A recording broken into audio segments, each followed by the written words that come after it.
In May 2022, I went on a trip to Gran Canaria. I heard so much about the beauty of this island, so I decided to research it a bit more. It turns out, many bicyclists seem to be going to Gran Canaria to take their bicycle for a spin, and that's what I did too. I got my hands on a second-hand trekking bike. I put it in a box, and took it onto the plane on the flight to the island. The flight from Cologne to the Canaries, which are located across from the African coast, took a little bit more than 4 hours until I was picked up at the airport and greeted by my friend. I put back together my bicycle, which I had partly dismantled so it could fit in the box. My friend used to work at a bicycle shop, which also offers guided bicycle tours around the island, and where you could rent e-bikes, mountain bikes and fancy road bikes. I looked up one particular tour and decided to go by myself. That trip gave me a first taste of what riding a bicycle on the island was like.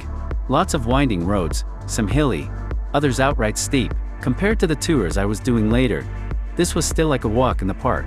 This route is different though. It's called GC 604. Starting from El Salvador, it leads up pretty much straight up north into the mountains. I climbed from an elevation of about 200 meters to the top, at an elevation of 733 meters. Riding uphill seemed to take forever, and was pretty exhausting. But once I was on top of the mountain, I got to be pretty proud about myself. However, I got downhill in no time.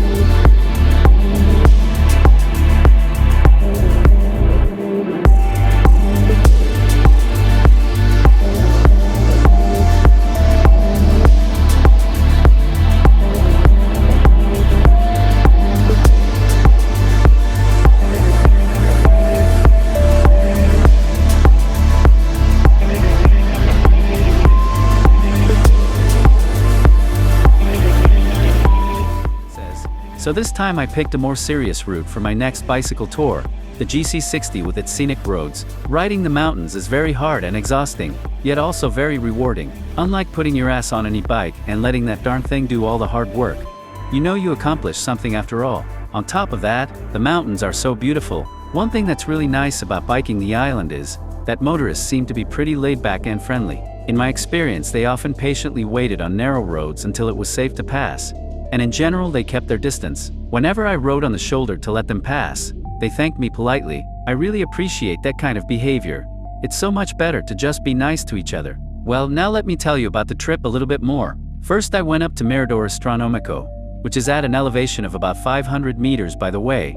If you go there at night, this place is also good for watching meteors and stargazing. However, I think for night sky photography it is not suitable, because facing the Milky Way there's a lot of light pollution from the city. Anyways, I then rode down into the valley to an elevation of 349 meters, then up again to my final destination, Fataga, at 600 meters, where I enjoyed a nice cup of coffee.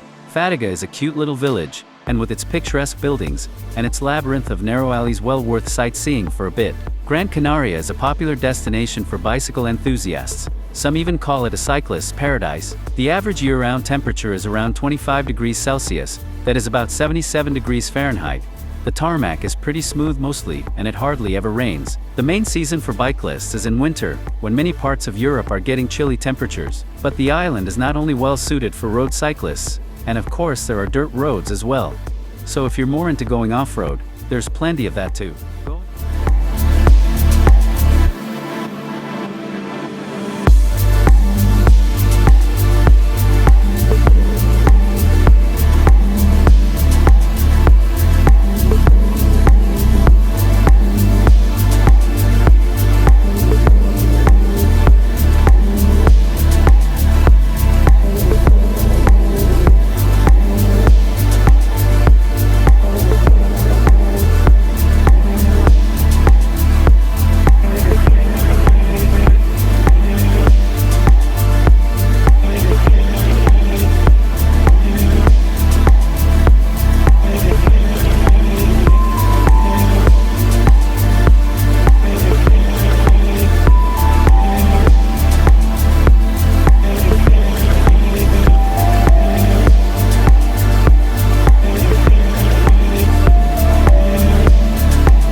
of nice routes for bicyclists on the island, but not all of them are mountain roads, so I researched a bit and plotted a course, and went on a bike trip along the coast eventually. It took 1 hour and 12 minutes for 28 kilometers, that's an average of 23 kilometers per hour, starting from Meloneras I headed towards Port Mogan, although I didn't go all the way. Even if I wanted to, I couldn't have done it. Right before Port Mogan, a part of the cliffs had collapsed onto the road a couple of years ago, and ever since that part of the road has been closed. According to my friend, they even planted a wall in the middle of the road to stop bicyclists riding there despite the road being blocked. The only way to get there is riding to the bay right before Port Mogan, and then take the little ferry for the rest of the way. I have seen people do that when we went there by car via the highway. Port Mogan is a real good destination for a bike trip.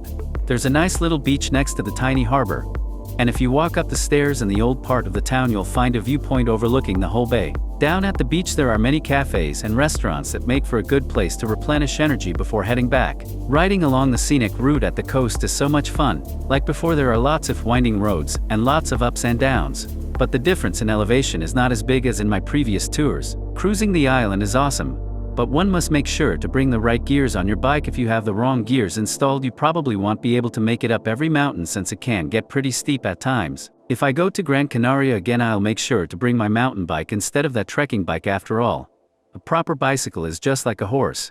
You just can't ride any horse like the one you're used to.